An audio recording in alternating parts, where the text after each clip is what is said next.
Subscribe करो पहले। हाँ जल्दी करो, मुझे पता है कि आप लोग नहीं करते हो, वीडियो देखते हो लेकिन सब्सक्राइब नहीं करते। लाल कलर का बटन नहीं से दबाओ, जल्दी दबाओ, जल्दी दबाओ, फिर मैं शुरू करूँ। दबा दो जल्दी। नमस्ते बच्चों, आज आपके लिए लाया हूँ बहुत ही मोस्ट इम्पोर्टेंट टॉपिक है जो बोर्ड परीक्षा में पूछा जाता है, जिसका नाम है क्या, बहुत ही शानदार नाम है जिसका नाम है प्रकाश का परावर्तन। बहुत ही पूछा जाने वाला, मतलब 100 में 90% पूछा जाना है। और इसका क्या महत्व है हम जानेंगे इस वीडियो में। कैसे जानेंगे?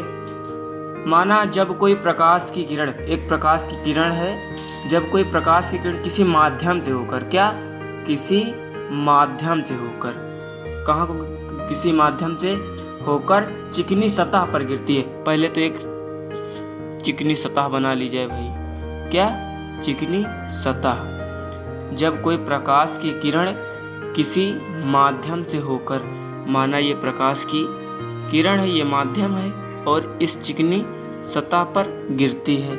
जब कोई प्रकाश की किरण किसी माध्यम से होकर किसी चिकनी सतह पर गिरती है, तब वह चिकनी सतह से टकराकर, यहाँ से टकराई और चिकनी सतह से टकराकर वापस उसी माध्यम में लौट जाती है। जब कोई प्रकाश की किरण, ये क्या है, प्रकाश की किरण है, ये एक परावर्तक पृष्ठ है, एक तल है। जब कोई प्रकाश की किरण किसी माध्यम से होकर किसी चिकनी सतह पर गिरती है तथा चिकनी सतह से टकराकर उसी माध्यम में वापस लौट जाती है, प्रकाश की यह परिघटना, क्या प्रकाश की यह परिघटना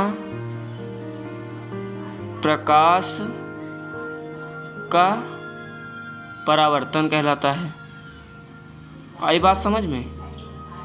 कहलाता है। जब कोई प्रकाश की किरण किसी माध्यम से होकर किसी चिकनी सतह पर एक पृष्ठ ले लिया, किसी चिकनी सतह पर गिरती है तथा उस चिकनी सतह से टकराकर उसी माध्यम में वापस लौट जाती है, प्रकाश की यह परिघटना प्रकाश का परावर्तन कहलाता है। कुछ भी नहीं है, एकदम सरल है। और पूछा गया था x²/y(z). तो ऐसे सवालों को करने के लिए देखिए, एक तो बेसिक ट्रिक है, एक तो लाइक और शेयर ठोक दीजिए, महाकाल का दबा के लाइक और शेयर ठोक दीजिए। पूरा साल मेहनत करता हूं आपके लिए बेटा, ऐसा नहीं चलेगा, ऐसा नहीं चलेगा।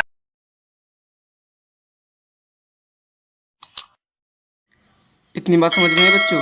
अब हमको एक बिंदु मिला, कौन सा बिंदु मिला, एक ये बिंदु जहाँ पर दोनों किरणें मिल रही हैं। अब इसको क्या कहेंगे, दोनों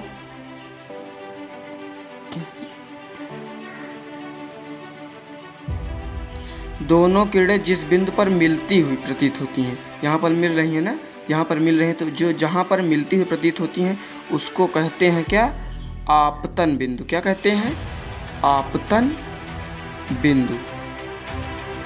आई बात समझ में? उसको क्या कहते हैं, आपतन बिंदु।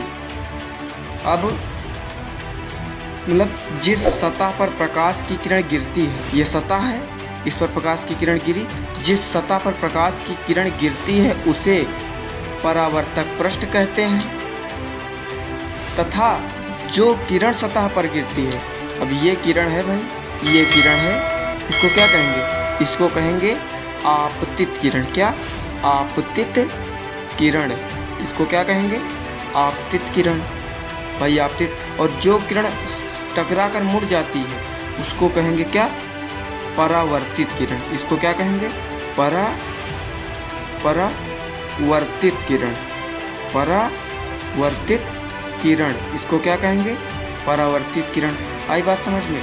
जो किरण पृष्ठ पर गिरती है उसको आपतित किरण, जो मुड़ जाती है उसको परावर्तित किरण, जिस बिंदु पर दोनों किरणें मिलती हैं उसको आपतन बिंदु, जिस पृष्ठ पर किरणें गिरती हैं उसको आप मतलब परावर्तक पृष्ठ कहते हैं। इतनी बात समझ में आई? अगर अच्छी लगे तो प्लीज़ लाइक, सब्सक्राइब, शेयर अगर राम के जीवन में जंगल को हटा दिया जाए, उस 14 साल की साधना को हटा दिया, आप ये देखिए 14 दिन साल की साधना। पिताजी ने कहा कि देखो मुसीबत आई, मैंने कहा हाँ, बोले वो मुसीबत को मैं उन्होंने मजा लेना शुरू कर दिया, तैयार है। पिता दशरथ कह रहे हैं कि तू मना कर दे, वादा तो मैंने किया था ना, तू मना कर दे कि मैं नहीं जाऊंगा, मैं देख लूंगा। अरे बोले नहीं, जाना तो नहीं है। इतनी बात समझ में आई। और प्रकाश की यही परिघटना तो क्या कहलाती है? प्रकाश का परिवर्तन। इसको तो ही कहते हैं रिफ्लेक्शन। इस पृष्ठ पर गिरी, चिकने पृष्ठ पर, और इसी चिकने पृष्ठ से उसी माध्यम में वापस लौट गई। इसी को क्या कहते हैं? प्रकाश का परिवर्तन। अब जैसे हमको नोट्स बनानी है, तो नोट्स बनाने के लिए भाई यहाँ समझ में नहीं आएगा, तो यहाँ रोक के लिखना पड़ेगा। तो एक अच्छी सी नोट्स इसी की प्रकाश का परिवर्तन की हम बता रहे हैं।